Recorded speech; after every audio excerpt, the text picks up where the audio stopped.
d'être là une fois de plus de manière si matinale, et c'est de plus en plus compliqué à mesure que les jours raccourcissent et qu'on s'approche de la fin de l'année. Nous sommes réunis ce matin pour le troisième réunion de la 31. Pour ceux qui sont déjà venus, et même pour ceux qui ne sont pas venus, un petit rappel des faits. Les thématiques que nous traitons ici, de par le métier que nous faisons, et puis aussi par l'engagement de la pépinière 27 sur ces sujets, les boîtes de la pépinière 27, et puis de la pépinière 27 de manière générale, sont des sujets digitaux. Un premier sujet qui avait traité des créateurs entreprises du web, ça a particulièrement bien marché, et les raisons de ce succès. Un deuxième sujet sur les usages et l'opinion autour du web 2.0, avec une des intervenantes qui fait partie de la pépinière, qui est Maud Serpin de Curioseur. Et puis ce matin, une question, je voulais terminer, j'ai envie de dire, l'année là-dessus, parce que c'est peut-être la grande thématique qui a explosé cette année, c'est la thématique de l'influence digitale. Et alors, on a la chance ce matin pour en parler d'avoir Romain Piquinel avec nous, qui traite des sujets du web à l'Élysée. J'ai envie de citer le terme que tu emploies sur Twitter, Chief Digital Officer.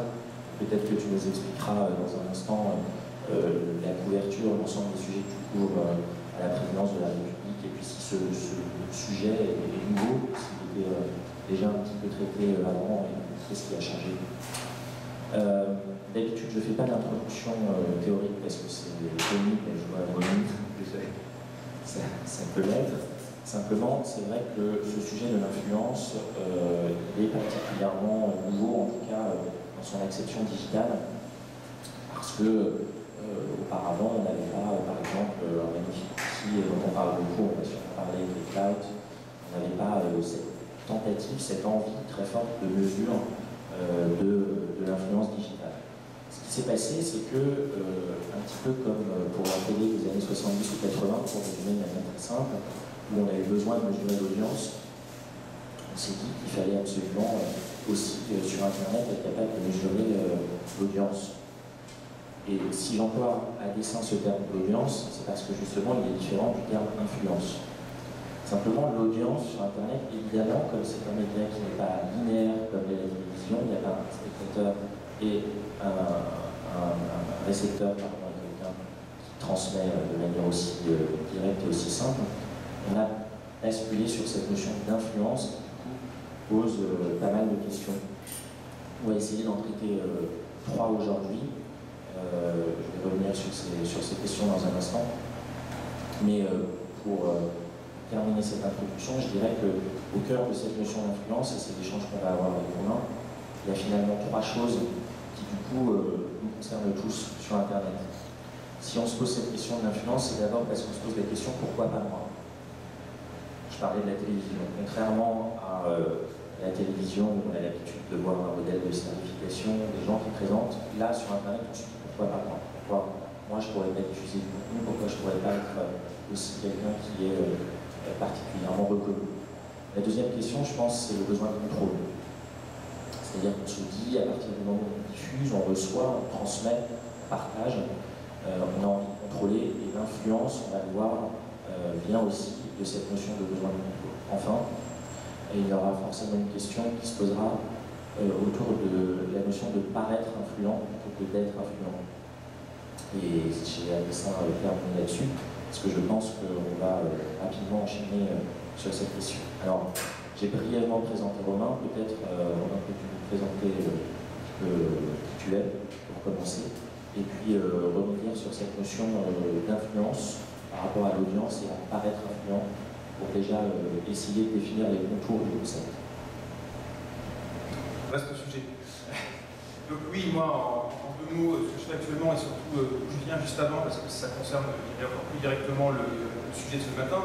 Actuellement, depuis 6 mai dernier, en fait, je suis en charge à l'Élysée de ce qu'on appelle la cellule web, qui est un terme à la fois précis et pas tant que ça. En gros, je m'occupe à la fois de ce qui est la présence de la présidence sur le numérique, c'est-à-dire la marque Élysée, si je veux dire, en tant que site web, en tant que déclinaison sur Twitter, Facebook, etc. Là, on est en train de sortir, maintenant on va dire semi-public, voire quasiment public, une nouvelle version d'Élysée.fr qui sera en ligne dans les 3 semaines qui viennent.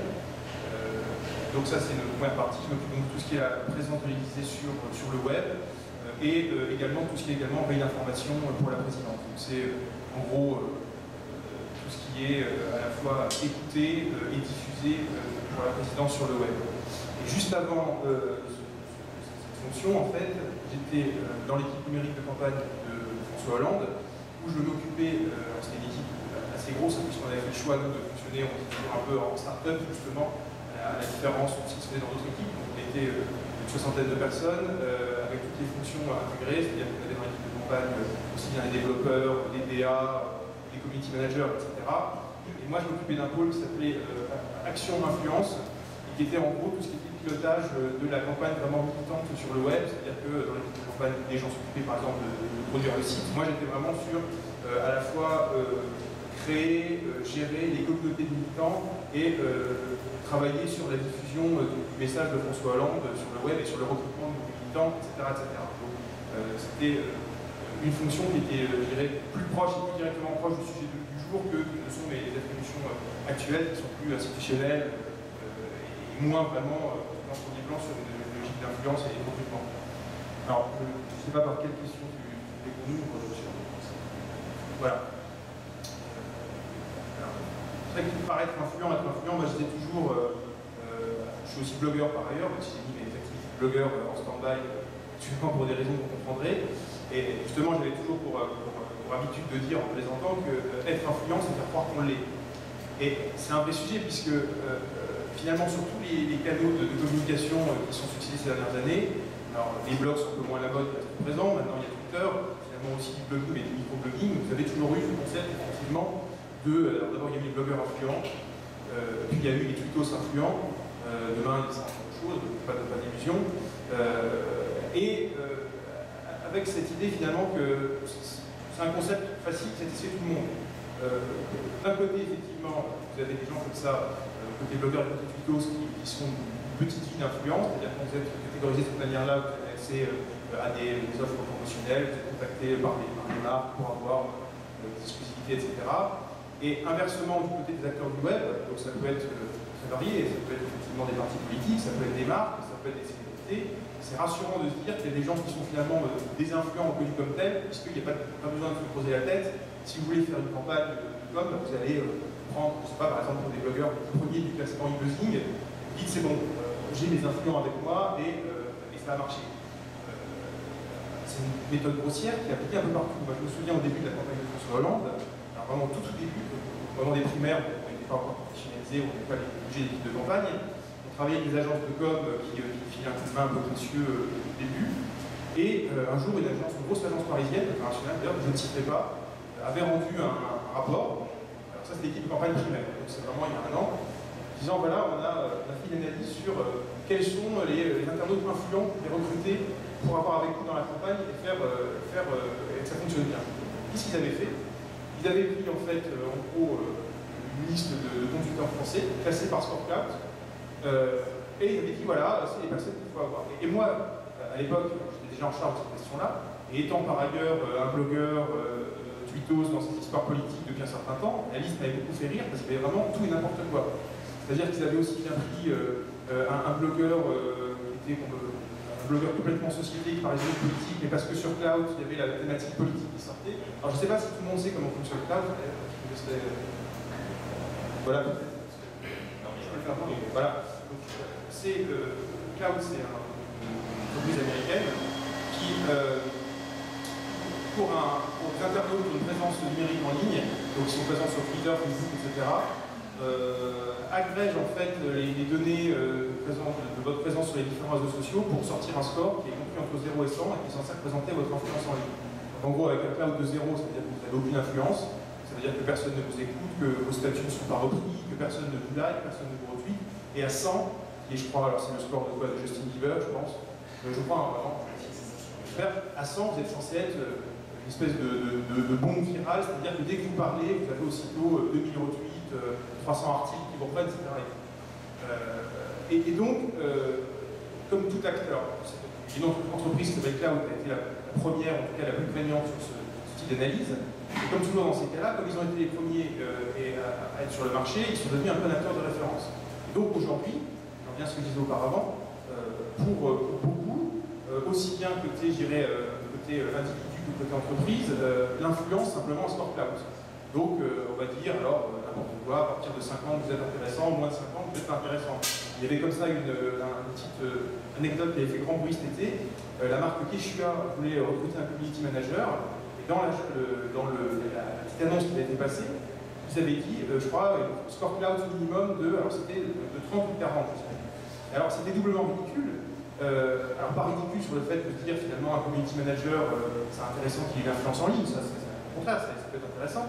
Même si c'est un peu de confusion entre le fait de penser que ce qu'on sait faire pour soi-même, on le fera pour une marque, inversement, c'est une autre question, mais doublement ridicule, pourquoi? D'une part, parce que c'est un score complètement arbitraire, et d'autre part, parce que quand on connaît un peu cloud, le score est tellement bas, en gros, il suffit de vous inscrire pour cloud, il suffit de s'inscrire sur cloud pour avoir le score qui est exigé. Donc ça prouvait à la fois qu'il y avait une approche naïve par cette marque de ce qu'était finalement le cloud, et l'influence, surtout, parce que l'influence ne peut pas se résumer simplement à un indicateur fait par une entreprise, etc. Et surtout, le degré de hauteur sur le score qu'ils avaient demandé était un score qui n'était absolument pas signifiant. Parce que vous pouvez faire l'expérience, si vous inscrivez sur cloud, vous verrez qu'en y connectant vos comptes Twitter et Facebook, en faisant 3 statuts par jour, et si vous avez minimum 10 amis, vous allez avoir un score qui est équivalent à celui qui était demandé. Donc ça prouve toutes les limites de ce genre de pratique, et comme toujours, évidemment des scores chiffrés comme ça sont intéressants, et si vous regardez un peu comment fonctionne Cloud, en général, l'échelle de valeur qu'elle donne n'est pas idiote, c'est-à-dire que dire que Justin Bieber est à 100, Barack Obama à 90 et François Hollande à 70, ça a un sens. Ça correspond effectivement à ce qu'on voit dans la vie réelle, c'est-à-dire que qui a vraiment une communauté, Bieber, des stars comme ça, adolescentes, ont évidemment un énorme following en ligne, c'est évident qu'ils génèrent énormément d'interactions, donc c'est pas un indicateur qui est idiot en soi. Ce qui est certain, c'est que, comme toujours, il ne faut pas se limiter à cette mesure, et il faut essayer de réfléchir au fond, quel sens on donne à l'influence. Et moi, quand on regarde le débat, je crois que la grande idée qu'il faut retenir, c'est que l'influence, déjà, ce n'est pas une valeur absolue, et qu'elle est toujours relative à une communauté, à des thématiques, et à un contexte.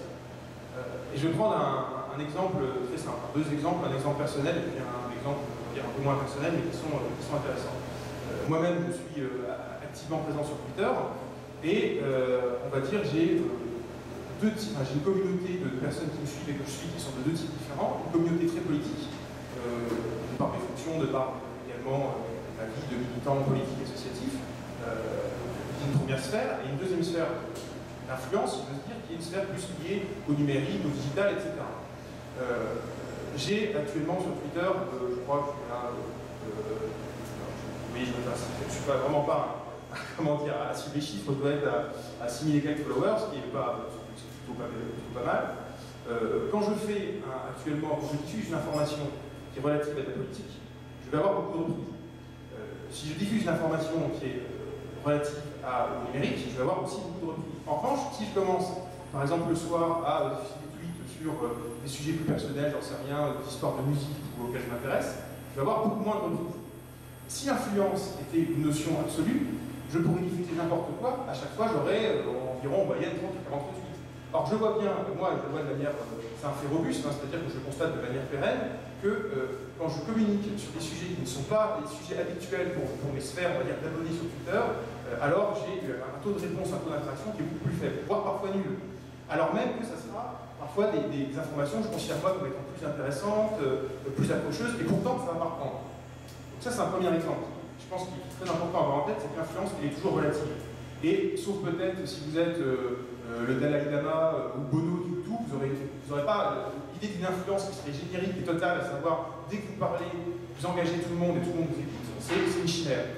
Deuxième exemple, intéressant, pas plus tard que ce week-end, je faisais un jour sur Twitter un tweet sur, je retweetais un article de France 24 relatif aux émeutes urbaines qui ont eu lieu il y a quelques années et à une erreur judiciaire, un jeune de banlieue qui s'était retrouvé en prison, qui avait fait, je crois, 29 mois de prison, à tort. En fait, après, il avait prouvé sur le tard qu'il était innocent, qu'il n'avait pas participé aux émeutes et que donc c'était une erreur judiciaire. Et le titre de l'article faisait le lien entre l'erreur judiciaire et le fait que c'était un jeune de banlieue. Je tweete cette information. J'ai pas énormément de tweets, et je suis retweeté à un moment par une personne que vous connaissez peut-être qui s'appelle Rokhaya Diallo, et qui est une jeune femme qui est, on va dire, un peu leader sur les questions de diversité, de lutte anti-racisme, etc. Elle retweet cette information-là. Dans la foulée, en 1h30, j'ai 50 retweets. Ce qui est énorme. Et par des personnes, après, quand je regarde leur compte, qui sont elles-mêmes des personnes qui sont spécialisées ou expertes sur les questions d'antiracisme, de diversité, etc. Donc là, c'était encore un autre cas d'école. Je tweete une information, on va dire, qui n'est pas directement moi, sur mes sphères d'influence, même si elle est en partie, elle a un écho qui est moyen, mais elle est vue à ce moment-là par une personne qui, elle, est à la fois influente et experte sur ces questions, elle la rediffuse, et aussitôt, il y a une série de retweets en cascade qui est considérable par rapport, si vous êtes sur Twitter, vous voyez, 50 retweets en 1h30, c'est plutôt pas mal. Donc voilà, ça c'est deux exemples qui montrent bien au fond qu'il faut toujours raisonner sur l'influence en termes de communauté, de thématiques, et puis aussi après de contexte. Et si vous n'avez pas ces différentes variables en tête, si vous êtes juste à vous dire finalement c'est un sport, il y aurait des influenceurs, des non-influenceurs, à la fois vous ne comprenez pas vraiment ce qu'est l'influence, surtout vous risquez de rater votre cible, de ne pas être dans des stratégies qui soient efficaces et cohérentes. Déjà, il faut effectivement, il ne faut pas se contenter d'une définition au début un peu cynique et pirouette, où on dit il suffit de paraître influent pour l'être. Si vous restez là-dedans, ça peut marcher pendant un temps, mais vous n'aurez pas d'impact et vous n'aurez pas les effets recherchés. Donc la première chose, je pense, qui est importante, c'est de se donner des objectifs précis. Et les objectifs précis, ce n'est pas l'influence pour l'influence. Ça veut dire quoi? Pour une marque, une personnalité, dire je vais faire progresser mon cloud, déjà, n'est pas un but en soi. J'irai même plus loin, dire je vais par exemple augmenter le nombre de retweets sur mes articles, c'est bien, mais ce n'est pas non plus un but en soi. Donc, il faut toujours se poser la question, comme dans toute stratégie de communication plus génériquement, c'est qu'est-ce que vous voulez avoir? En politique, par exemple, dans les Bouchiens, il y a des objectifs qui sont simples, identifiables. C'est soit par exemple gagner de nouveaux militants, de nouveaux sympathisants, soit dans cette élection gagner des électeurs. Je crois qu'après, c'est quelque chose qui vaut pour toute personne. Dans la musique, c'est gagner des fans, des personnes qui vont acheter les disques ou des places de concert. Pour une entreprise, gagner des parts de marché. Sinon, il y a toujours le risque d'être d'être prisonnier un peu d'une sorte de bruit permanent. Vous avez l'impression qu'on parle de vous, vous avez l'impression que vous êtes sur une bonne dynamique et au fond, il ne se passe rien. Et dans le domaine politique, ça se voit, c'est-à-dire qu'il y a souvent il peut y avoir une décorrélation, par exemple, entre la présence hyper forte en ligne d'un parti, d'une personnalité, et son résultat électoral, au bout du compte. C'est quelque chose qu'on voit régulièrement. Par exemple, même s'il n'avait pas démérité, Jean-Luc Mélenchon était quelqu'un pendant la campagne présidentielle qui avait, je crois, parmi vraiment les meilleurs scores d'impact, de reprise sur Twitter, même par exemple supérieur à ce qu'on faisait nous du côté de François Hollande, et pour autant il n'a pas gagné l'élection présidentielle. Auparavant, dans les affaires internes du Parti socialiste, pareil, Ségolène Royal est quelqu'un qui est toujours très actif en ligne, et pour autant c'est pas forcément transformé après en score. Déjà, il faut être très prudent là-dessus.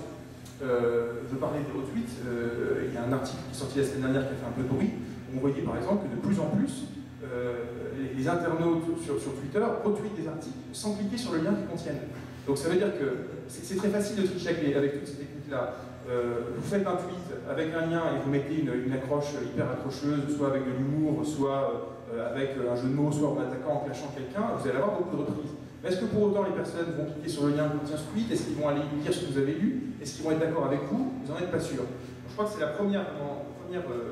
conseil et le premier élément que j'ai toujours en tête, c'est ne pas se contenter d'être dans une logique circulaire où le but c'est soit d'accroître son cloud, soit d'accroître son nombre de retweets ou son nombre de likes, c'est bien, après il faut se dire, et ensuite quoi? Quelle transformation dans le monde réel? Ça c'est le premier point. Et il est vraiment fondamental, et on tend à l'oublier parce qu'il y a une logique d'autosatisfaction, c'est-à-dire qu'on est de même que sur Twitter ou Facebook, on est content de faire exploser son score de fans, de followers, c'est très très bien, mais ensuite quelle transformation? Si vous vivez de ça, si vous êtes payé au nombre de fans, c'est formidable. Si en revanche derrière vous devez vendre un service ou faire voter les électeurs ou vendre des places de concert, c'est cet élément-là qu'il faut toujours garder à l'esprit. Après, sur la stratégie, je crois que la grande spécificité d'être dans une stratégie d'influence, à la différence d'une stratégie de marketing, de buzz, etc., c'est qu'il faut s'inscrire sur le temps long, premièrement, et deuxièmement, sur une forme de désintéressement. Ça veut dire quoi? Ça veut dire que déjà, l'influence, elle se construit. Et comme toute chose qui se construit, ça prend du temps.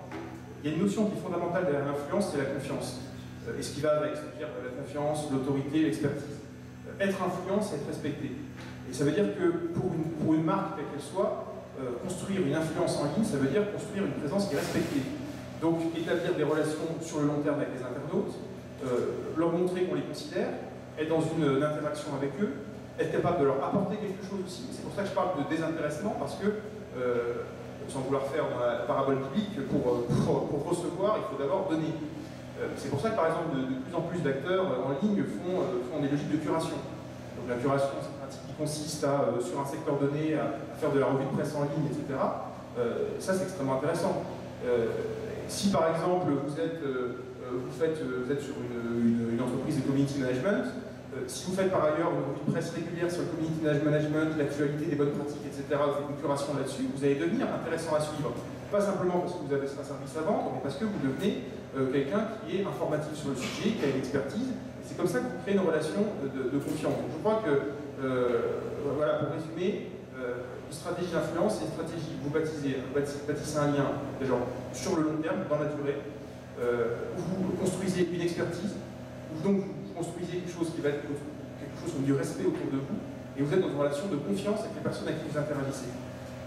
Le mauvais exemple, l'exemple à ne pas suivre, c'est par exemple, pour reprendre un peu ce que je disais au début, le coup de com', où alors, vous voulez lancer un produit, vous regardez quelle est la liste, ou vous faites fournir une liste de personnes influentes sur la thématique, vous les invitez à un événement one-shot, vous leur fournissez au début un dossier de presse avec des goodies, ils sont dans la salle, ils sont traités n'importe comment, ils sont voilà, même pas associés publiquement à l'événement, et à la fin, bonjour, au revoir, et ils repartent chez eux. Ça sert à rien. Dire, pour parler vulgairement, autant faire pipi dans un Stradivarius, ça sera exactement pareil. En revanche, par exemple, si vous voulez associer des blogueurs à une stratégie de long terme, ça veut dire que vous ne pouvez pas faire ça une fois, vous allez le faire 2 fois, 3 fois, 4 fois, ils vont être les premiers à recevoir vos informations, vous allez leur donner une exclusivité, vous allez les écouter, avoir une interaction avec eux, donc ça ne peut être que sur une stratégie de long terme. Il faut basculer d'une pensée tactique, une pensée de coup marketing, de buzz, à une pensée, vous êtes vraiment sur comment je me développe à 6 mois, 1 mois, 2 mois, 3 mois. Et c'est des choses qui ne sont pas du jour au lendemain, donc ça demande de la patience, ça demande un peu aussi d'investissement. Plusieurs choses. Déjà, bon, j'ai employé le mot marque un peu pour faire rire, mais c'est aussi vrai, c'est-à-dire que la présidence de la République a la chance d'être associée à une belle marque, c'est-à-dire l'Élysée, d'abord c'est un beau mot, c'est quelque chose qui peut être connu à l'international, qui est associé aux Champs-Élysées, etc. Donc, tout un réseau déjà c'est un mot qui est intéressant en soi et qui peut être assez fort. Après, donc d'abord quand je parle de marque, c'est toute une série de dispositifs sur le web, donc il y a un conducteur qui est Élysée, il y a la page Facebook qui est Élysée, nous on est en train de lancer d'autres choses, on est en train de lancer progressivement un compte Instagram également Élysée, donc on essaie de décliner vraiment ce titre-là sur les réseaux sociaux, pas tous les réseaux sociaux, parce que ça j'y crois pas, d'être pertinent sur des segments qui sont utiles pour nous. Et c'est pas évident parce que c'est une marque web en fait, qui est associée à la présidence et pas à une personne. Et j'en parlais un peu avec Vincent en arrivant, les réseaux sociaux sont extrêmement récents. Pour la présidence de la République, ils sont apparus sous la présidence de Nicolas Sarkozy, donc c'est quelque chose qui est une histoire de 3-4 ans, c'est vraiment de l'hyper récent, je dirais à l'échelle du web et de la République. Et quand ces comptes réseaux sociaux ont été créés, à l'époque, ils étaient créés, la question ne s'est pas posée de savoir s'ils étaient rattachés vraiment à une personne ou à une institution. Et donc, ils étaient à la fois un peu les comptes du président, de la personne Nicolas Sarkozy, et du président de la République. De son côté, François Hollande, l'actuel président, avait également, quand il était encore un élu dans l'opposition, développé une présence en ligne sur son nom propre, sur, si on prend l'expression, la marque François Hollande ou F. Hollande sur Twitter. Et la première question qu'on a eu à traiter quand on est arrivé en fonction en mai dernier, c'était de savoir qu'est-ce qu'on faisait. Parce qu'on avait tout un énorme following et une énorme communauté qui était agrégée autour de la personne François Hollande, qui existait. Et d'un autre côté, on avait ces comptes Élysée, non hérités, et qui étaient un peu particuliers, puisque à la fois ils étaient associés à une institution, et en même temps tous les contenus qui étaient dessus étaient liés à la personne du président Nicolas Sarkozy, qui lui-même était dans une certaine indifférenciation, puisque par exemple, on se souvient d'abord le compte Élysée avec son compte propre, puis quand il était rentré en campagne, il avait créé un compte Nicolas Sarkozy. Donc on s'est retrouvé à gérer des problèmes qui étaient finalement assez inédits, puisque relatifs à des réalités très récentes. Donc le choix qui a été fait politiquement, et d'ailleurs au-dessus de moi, ça a été de dire, on est dans la cohérence, on entre dans une institution, qu'on respecte. Donc on va mettre en sommeil l'identité personnelle du président et on va rebasculer sur l'identité justement de l'institution. Et donc aujourd'hui, vous pouvez aller voir, les comptes de François Hollande, Twitter, Facebook, le blog qu'il avait à l'époque sont figés, donc ils n'ont pas été détruits, ils nous serviront par exemple pour le président, s'il y a une nouvelle campagne, etc. Mais en attendant, ils sont figés et on a rebasculé toute l'activité sur les comptes Élysée. Alors ce qui pose toute une série de questions. Déjà, ça veut dire changer de type d'énonciation. On passe du jeu au il, de la première personne à la troisième personne, et c'est compliqué, et c'est pas évident, parce que c'est vrai que c'est toujours plus facile sur les réseaux sociaux de développer l'identité d'une personne ou d'une institution, premièrement. Deuxièmement, on a eu à gérer des problèmes pareils d'inédits un peu particuliers, c'est-à-dire que quand on arrive sur les comptes Twitter Élysée, comme je vous disais, ils sont remplis de contenu propre au président précédent. Donc c'est vrai qu'on a eu des débats en interne, qu'est-ce qu'on en fait, la question que pouvait se poser, de dire par exemple on va les nettoyer, la remettre à zéro.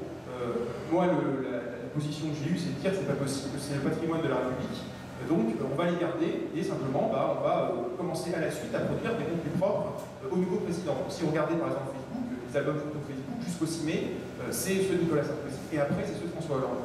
Donc c'est important dans notre esprit, dans une idée de continuité de la République, du service public, etc. Après, toute une série de choses qu'on a découvertes, qu'on savait déjà, mais qu'on a revérifié, qui font que la tâche n'est pas facile, c'est que, déjà, par exemple, beaucoup de Français, savoir ce que c'est que l'Élysée, puisque l'Élysée, finalement, c'est une métonymie, l'Élysée pour dire la présidence ou le président, c'est pas évident. De même que Matignon, parce que côté Jean-Marc Ayrault, Matignon, ils ont eu le même souci, c'est-à-dire de basculer des comptes personnels de Jean-Marc Ayrault sur ceux appelés Matignon du Premier ministre. Ça a été très compliqué à faire parce que, évidemment, dans des milieux cultivés, politisés, etc., c'est évident, c'est un déclic immédiat. Quand on dit Matignon, c'est le Premier ministre, Élysée, c'est le président de la République. Mais dès que vous passez dans une population plus large et moins politisée, le transfert n'est pas évident. Et nous, ce qu'on voit, c'est que, encore, dire 50% à 80% du temps, même d'ailleurs des personnes qui savent ce que c'est que Élysée continuent à citer sur Twitter, par exemple, le compte F. Hollande, pas le compte Élysée. Ne serait-ce que parce que ça ne semblait pas tout naturel de dire Élysée a dit que, on préfère dire F. Hollande a dit que.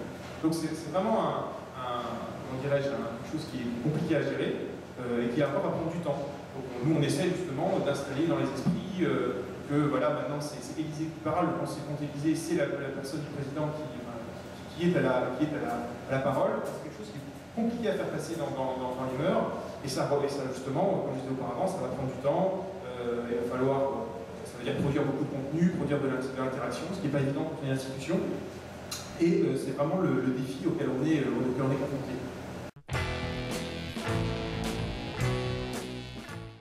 Déjà, je dirais que c'est un mauvais exemple, en cela que c'est un exemple très particulier. On est sur une institution censée être la plus haute du pays, donc on est d'emblée sur une parole qui est extrêmement cadrée. Pour l'instant, alors tout ça va probablement évoluer dans les années qui viennent, mais pour l'instant, si vous regardez, on est sur une présence digitale qui est assez sobre, qui est très informative, ne serait-ce que parce que, comme vous l'imaginez, le moindre contenu qui est produit sur ces canaux-là est soumis à une quantité de validation qui est extrêmement lourde. Actuellement, comment est-ce qu'on travaille? On est, il faut dire les choses, sur une communication plutôt descendante. Et ça aussi, c'est lié aussi à des politiques, parce que le choix a été fait d'une présidence de surplomb, au-dessus des débats, etc. Donc, évidemment, on n'est pas dans une logique où on va s'amuser sur le compte Élysée à faire du community management, à parler aux gens, aux non-petits d'ailleurs, à retweeter des comptes d'individus. On ne peut pas faire ça. Alors, ça ne veut pas dire qu'on ne va pas, dans les années qui viennent, essayer de développer des stratégies plus interactives, mais pour l'instant, on est quand même sur quelque chose qui n'est pas, je dirais, un bon exemple pour ce que serait une marque ou une institution plus classique, parce qu'on est sur vraiment une position de surplomb, très descendante, très si j'ose dire, verticale. Donc, ce qu'on essaye de faire, donc moi, si vous voulez, je suis distributeur d'un certain nombre de contenus. Nous, qu'est-ce qu'on diffuse finalement comme information? On diffuse déjà tout ce qui est communiqué de presse de la présidence. C'est une grosse part de notre flux d'informations. Donc ça va depuis des réactions officielles à tel ou tel événement international, à des annonces par rapport au calendrier du président, comme tu disais, des communiqués suite au rendez-vous, donc la journée type du président de la République, puisque avant la journée type de Romain Pigenel, on se cale sur la journée de la présidence. Donc le président, c'est quoi? C'est des rendez-vous, c'est des sommets internationaux. Donc on est d'abord le premier média qui informe là-dessus. Nous, en tant que site internet de l'Élysée, si vous voulez, quand il y a une information qui est produite en interne, elle est envoyée en parallèle au service de presse et à nous. Donc, dans la structure de l'information, on est en capacité d'être, je dirais, les premiers à diffuser l'information au même titre que l'AFP, les agences de presse, les médias en ligne. On peut mettre un tout petit peu en avant si on est assez rapide. Donc, pour l'instant, la stratégie sur laquelle on est, effectivement, puisqu'on ne peut pas développer effectivement du communautaire, encore une fois, on ne va pas s'amuser à faire un groupe Facebook Élysée, faire du community management dedans, c'est essayer d'être les plus efficaces et les plus rapides sur la diffusion d'informations qui est propre à la présidence. Donc c'est vraiment pour l'instant la stratégie, c'est la stratégie globale, et après essayer de l'adapter selon les canaux, donc c'est-à-dire qu'on fonctionne sur Twitter beaucoup plus, je dirais un peu en fil AFP, donc on fait de plus en plus de l'information en temps réel, des tweets speak sur quand les invités de marque arrivent au Palais d'Élysée, des informations en temps réel sur l'agenda du président, beaucoup de live. Une chose qu'on a mise en place qui n'existait pas avant, c'est une politique de streaming systématique, c'est-à-dire que tous les événements qui ont lieu au Palais sont filmés par le service vidéo interne, et maintenant, à chaque fois, on les diffuse nous en direct sur le player Dailymotion de l'Élysée. Et donc, à chaque fois, puisque maintenant, en plus, Dailymotion est embêté dans Twitter, c'est à chaque fois mis en ligne sur Twitter, sur Facebook en même temps. On essaye vraiment d'être sur le live, sur l'information en temps réel, et gérer avec toujours un petit cran d'avance sur le reste des médias, puisqu'on a la chance, nous, en interne, d'avoir l'information en première source. Donc c'est vraiment la stratégie qu'on essaie de mettre en place. Après, moi je suis aussi sur une optique de faire du multicanal, donc pas tous les canaux. Donc, on n'est pas dans une idée où dès qu'il y a un réseau social qui existe, on va se mettre dessus. D'ailleurs, je crois que ça c'est une mauvaise idée, quel que soit l'endroit où on est. Il faut toujours réfléchir à quelle audience on parle, qu'est-ce qu'on veut faire. Et si par exemple on est en train de se mettre sur Instagram, c'est parce qu'un constat qu'on a fait, et je crois que là encore c'est pour le coup un constat pour beaucoup de gens, c'est que la photo est vraiment le média du web actuel. Et moi je crois par exemple beaucoup plus à la photo qu'à la vidéo. Alors, je mets le streaming à part parce que le streaming c'est du temps réel, c'est un intérêt. Mais moi l'expérience que j'ai à la fois de manière générale sur la campagne qui vient de passer et sur les analytiques, les statistiques que j'ai moi au jour le jour sur ce produit, c'est que la photo est supérieure à la vidéo parce qu'une photo vous la voyez en un coup d'œil. Quand vous êtes dans un web qui a une temporalité hyper rapide, hyper séquencée, quasiment épileptique, comme c'est le cas aujourd'hui quand on vit au rythme du tweet, ça veut dire que le temps la fraction d'attention que vous pouvez espérer d'un internaute est de l'ordre de quelques secondes, voire 10 minutes. En quelques secondes, vous pouvez voir une photo. Une photo élit beaucoup de choses. Une vidéo, aussi petite soit-elle, pour qu'elle ait du sens, il faut qu'elle fasse 1 minute 30 minimum, ça demande déjà beaucoup d'attention et beaucoup d'engagement pour un internaute. Et donc, c'est un média pour nous qui n'est pas hyper pertinent. Il ne faut pas faire trop de vidéos, il faut faire un peu de vidéo, mais de la vidéo qualitative, et il faut qu'elle ait une forte promesse. Donc c'est ce qu'on essaie de faire aussi. Donc nous, par exemple, on essaie de lancer quelques programmes réguliers. Il y a un programme qu'on appelle la Semaine du Président, qu'on sort tous les dimanches, et qui est un résumé en images, un peu sur le mode du zapping, de tous les temps forts en vidéo de ce que fait le président. Donc ça, c'est un programme qui est un peu qualitatif, qui a un intérêt particulier. Il permet en gros de voir un résumé de la semaine en quelques minutes. Donc pour quelqu'un qui s'intéresse à la politique, il a un intérêt, et on peut espérer que la personne, je dirais, prenne justement 2 minutes de son temps pour regarder ce programme. En revanche, bombarder des vidéos en permanence, on sait que ça ne marcherait pas et que personne ne la regarderait. Donc on essaie par contre de faire beaucoup de photos, de la photo en temps réel, de la critique, et c'est pour ça qu'on est intéressé par exemple par les opportunités qu'offre Instagram et qu'on est en train un peu de se positionner sur ce segment-là. Donc de la photo, du texte aussi, ça on voit, les internautes sont très friands de transcripts, de discours, transcripts parce qu'encore une fois c'est plus facile à regarder en diagonale qu'une vidéo, et puis encore une fois du temps réel, essayer d'être les premiers sur les informations puisqu'on est les premiers à les avoir. Sans rentrer dans trop de secrets d'État ou de détails de cuisine interne, effectivement, on est un peu resté sur ce mode-là, sur l'équipe qu'on a actuellement, puisque on a fait le choix d'avoir une capacité technique interne à la cellule web. C'est-à-dire qu'on a des développeurs internes, et par exemple sur le nouveau site, de toute façon c'est public, une partie, notamment ce qui concerne les graphismes, le design, a été fait sur procédure publique, etc., avec mise en concurrence. En revanche, les développements sur le dur du code ont été produits par nous en interne, y compris pour des soucis d'avoir que le code nous appartienne, notamment on a pris des solutions open source, etc. Donc moitié-moitié, je dirais, mais on reste quand même sur le gros du travail, on l'a internalisé. Ça, effectivement, c'est un peu notre marque de fabrique de la campagne qu'on a repris à Élysée. Après, sur le côté un peu sondage, comme vous le savez, Élysée ne fait plus de sondage, déjà. Plus sérieusement, moi je suis plus sur des aspects de veille, on va dire, qualitatifs. Et après, ce qui est vraiment le gros travail lourd d'analyse de l'opinion, etc., c'est le travail du SIG, Service d'information du gouvernement, qui travaille d'ailleurs plus sur la réception de la politique du gouvernement en général que de la seule présidence. Voilà. Donc moi je suis plutôt sur des questions de veille, de quali, regarder les sujets qui montent, etc. mais sur le lourd avec des analytics type, j'en sais rien, moi, pourcentage d'opinion d'internautes, pour ou contre, etc. Ça, c'est le travail du service d'information du gouvernement. Donc il y a les moyens pour, et donc c'est la mission. C'est une vraie question, mais je dirais que moi, j'ai pas le droit de me la poser. Il faut que ça marche. Voilà. Après, non, c'est moins facile. Mais encore une fois, vraiment, on n'a pas le choix. Encore, pour les ministres, d'ailleurs, on voit que parfois, la question n'est pas tranchée. Hein. Certains ont un compte au ministère, d'autres un compte personnel, certains les deux.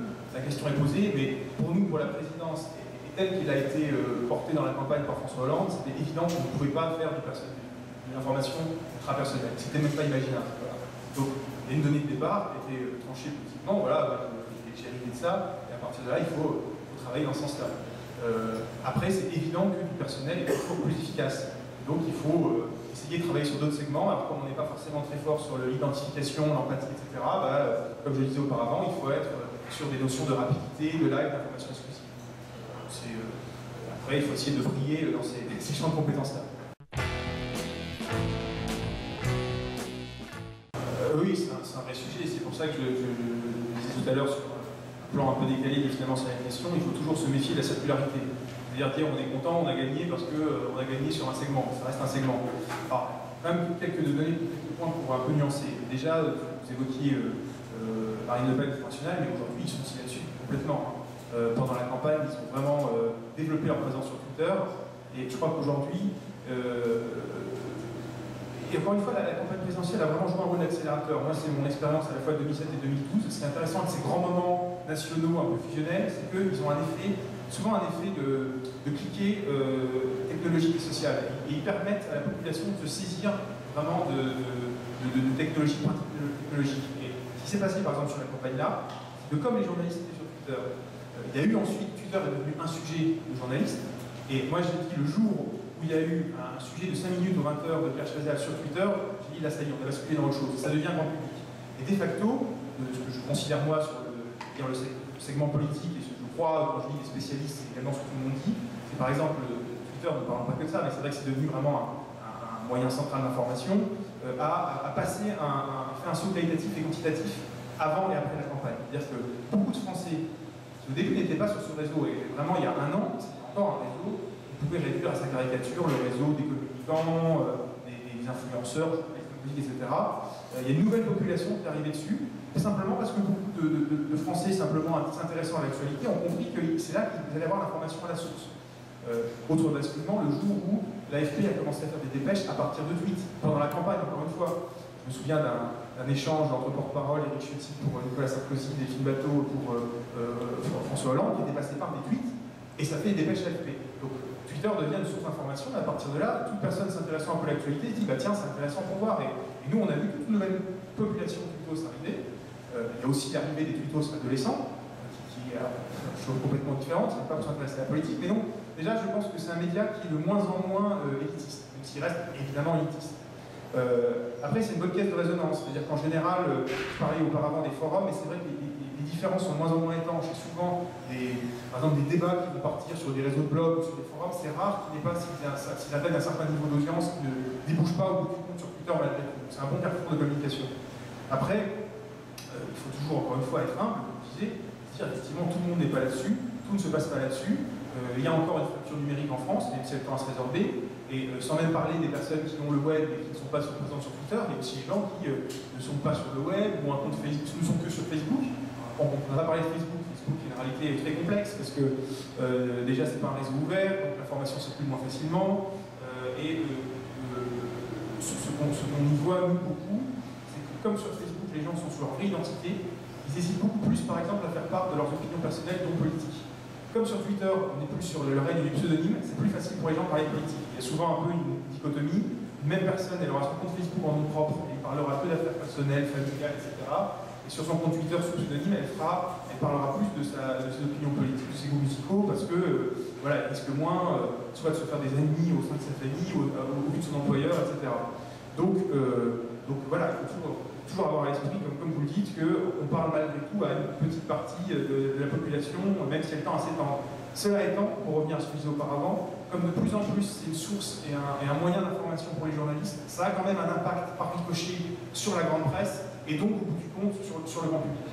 Et moi j'ai toujours cette conception-là, de ne pas concevoir ces outils-là comme des moyens uniquement des moyens de contact direct avec des personnes, mais comme aussi des moyens d'influencer, puisque c'est le mot du matin, par ricochet sur l'ensemble de la sphère médiatique et au bout du compte sur l'ensemble de la population. Après, il y aura toujours évidemment des Français qui ne disent pas la presse, et je sais que voilà, il y en a un certain nombre, et ça ne reste que du web. Après, évidemment, la politique se limite pas au web, mais voilà. Mais ça reste quand même, et de plus en plus, je dirais, à la fois un moteur et une source d'accélération sur l'information et qui ricoche de plus en plus. Déjà, j'ai pris la précision élémentaire, mais ça va toujours mieux en le disant que sans le dire, de préciser et de mentionner que c'est un compte personnel. Et après, évidemment, j'ai complètement changé, modifié ma façon d'être, c'est-à-dire que tout ce qui peut donner lieu à polémique, attaque personnelle, à humour trop grinçant et trop agressif, comme on peut faire parfois, comme on se laisse aller, maintenant je me l'interdis, simplement. Donc je suis passé moi aussi sur des coups plus institutionnels, et du coup, par exemple, je fais plus de curation d'informations, etc. Je fais bien attention, de par la fonction, à ne pas avoir d'expression qui puisse être blessante, source de polémique, qui puisse après, évidemment, causer des torts derrière à l'employeur que je représente. Et je dirais de ce point de vue-là, je prends le mot employeur à dessein, c'est finalement quelque chose qui vaut pour toute personne qui est en ligne sous son vrai nom, mais qui n'est pas son propre patron. Voilà. Là, en plus, il faut avoir plus attention parce qu'il y a toute une série de questions relatives à représenter quelque part un peu l'image de la France, ou en tout cas des gens mal intentionnés pourraient faire semblant de penser que, voilà, en parlant d'institution, donc je suis extrêmement prudent là-dessus, et après, ce qu'il peut y avoir comme diffusion politique, c'est uniquement ce que je fais de la rediffusion d'informations officielles, des différents ministres, etc. Et je m'interdis maintenant tout ce qui est effectivement polémique, et j'essaie de garder encore un peu d'humour, je le fais sur des sujets qui ne prêtent pas à confusion et qui sont inoffensifs, et notamment pour l'institution que je représente. Mais c'est pas facile, hein. Encore une fois, c'est des pratiques qui doivent s'inventer parce que c'est, par exemple, comme je disais au début, on s'en parlait tous les deux, c'est la première fois qu'une génération de personnes arrive en poste dans les ministères, etc., avec une identité numérique. C'était pas le cas sur les personnes arrivant en poste en 2007. Donc là, aujourd'hui, la question qui s'est posée en très fréquent pour François Hollande ou pour ses ministres, elle se pose aussi pour toutes les personnes qui sont devenues collaborateurs de cabinet, etc. Donc, il n'y a pas de règle, il n'y a pas de loi absolue.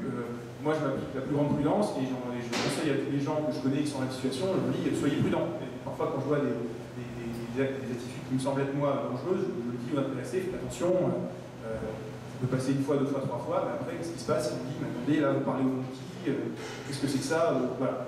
Mais c'est des pratiques qui sont inventées parce qu'encore une fois, la situation est inédite de cette même manière.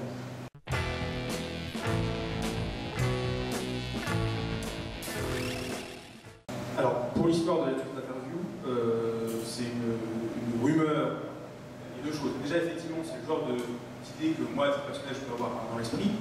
Après, comme je vous l'ai dit, par rapport à la situation dans laquelle on est, etc., aller vers l'interactivité, oui. Est-ce que ça sera possible pour la présidence? Peut-être, on verra. En tout cas, c'est une information qui est sortie dans une lettre confidentielle d'information à lettre A, et que, voilà, personnellement, je ne confirme pas, c'est-à-dire que ce n'est pas dans les tuyaux. Est-ce que c'est le genre de choses que moi je peux imaginer essayer de faire un jour? Oui, évidemment. On l'a déjà fait, on le fera sans doute. Est-ce que dans le cadre de la présidence on peut le faire? Peut-être. En tout cas, non, c'est pas. Désolé, mais c'est pas dans l'immédiat.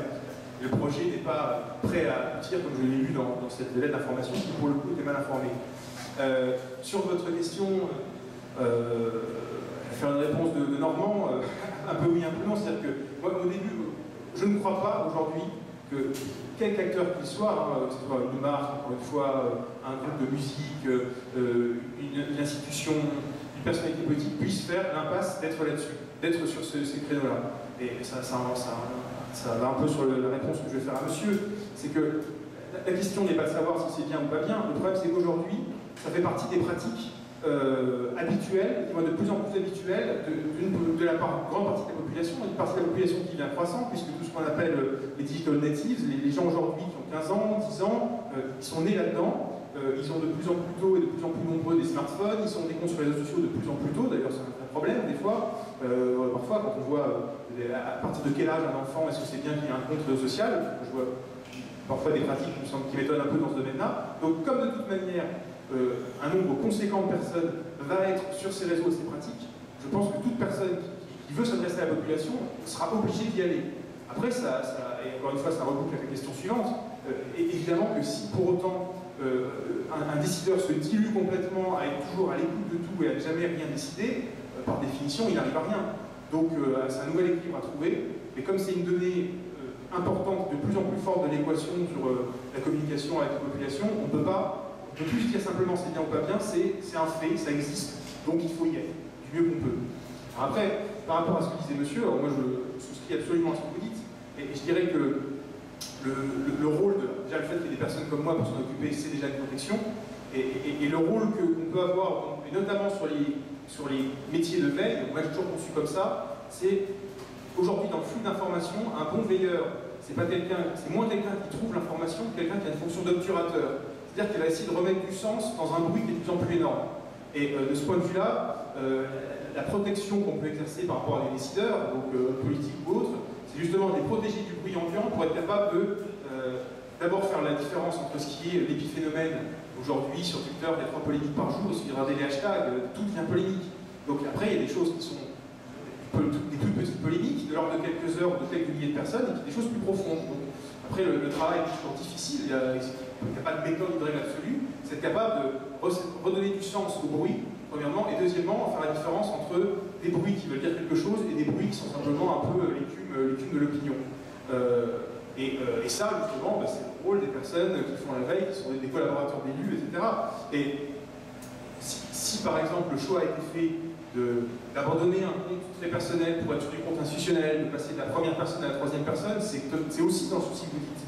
Parce que précisément, on est sur une institution à la présidence qui est une présidence de surplomb, qui est au-dessus des débats, qui a une fonction arbitrale, et c'est pour ça qu'elle n'a pas à apparaître comme quelqu'un qui est dans le tout venant, qui s'amuse comme ça à faire croire qu'elle répond aux internautes, à participer à des polémiques. Donc je dirais que le choix même qu'on a fait de basculer sur la communication, quelque chose de très institutionnel, c'est la traduction de ce que vous dites. C'est-à-dire que, alors effectivement, encore une fois, il faut être sur ces réseaux-là parce que malgré tout, de plus en plus de gens y vont pour s'informer, donc ce serait un défaut de service public, c'est une manière de ne pas y être présent. Après, il faut y être avec sa marque à soi. Et ça rejoint ce que je disais répondre tout à l'heure à Thomas, ici présent. C'est-à-dire que la vraie question n'est pas de se dire sur les réseaux sociaux, pour réussir, il faut faire ça, et donc on va faire ça, et c'est de partir d'une analyse de la situation, de là où on est, institution, politique, et ensuite d'en tirer des conclusions. Il n'y aurait rien de pire et de plus démagogique que de se dire on va faire le même type de community management que ferait le community manager de Justin Bieber, enfin pareil à viser. Ce sera absurde, d'abord c'est pas ce qui est attendu, ça serait une erreur politique et disons une erreur de communication avec les gens. Donc voilà, il faut être là-dessus parce que c'est là où de plus en plus de gens sont et où ça se passe, mais il ne faut jamais oublier de là où on parle et être toujours celui qui impose sa façon de faire et pas subir des façons de faire. Et encore une fois, ça se traduit par nous, de l'institutionnel. C'est moins drôle, c'est peut-être moins amusant que ce qu'on peut faire en temps de campagne, mais c'est la nécessité de la fonction. Et c'est ça aussi, quand on dit habiter la fonction, ça a aussi un sens finalement sur les réseaux sociaux.